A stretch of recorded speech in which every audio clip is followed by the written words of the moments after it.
The Midnight Call. A story from Echoes of Imagination. At lifeshouts.com. I woke up in the middle of the night and heard the soft hum of static.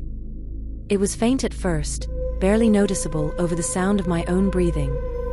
I lay still, staring at the ceiling, the darkness pressing in around me. The static grew louder, crackling with an almost rhythmic pulse. It seemed to be coming from the corner of the room. My eyes strained to see in the gloom, but there was nothing there, just shadows upon shadows. I reached for my phone on the bedside table, its screen casting a pale glow. The clock read 3:33 a.m. The static persisted, now interspersed with faint, indistinct whispers. I turned on the bedside lamp, flooding the room with a weak, yellow light. The sound didn't cease. It seemed to be coming from an old radio I didn't remember owning, perched on my dresser.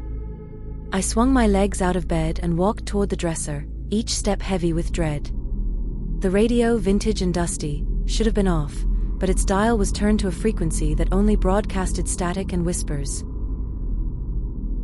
I turned the knob, trying to change the station, but the whispers only grew louder, more insistent.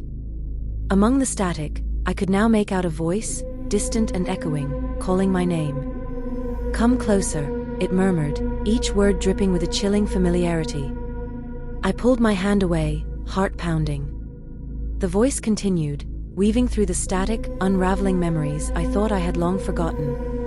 It spoke of places I had never been but somehow recognized, of moments that felt like they belonged to someone else but were undeniably mine. The whispers beckoned me to listen, promising answers to questions I never dared to ask.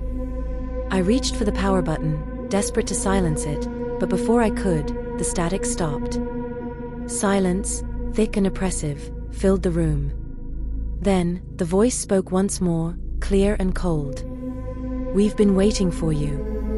The lamp flickered, casting dancing shadows on the walls, and in the mirror above the dresser, I saw not my own reflection, but a figure standing behind me, eyes gleaming with an otherworldly light. In a heartbeat, the room was plunged into darkness, and the static returned, louder than ever, filling my mind with a cacophony of voices. The last thing I heard before everything went silent again was a single word, whispered from the depths of the radio: remember. Make sure to like and subscribe.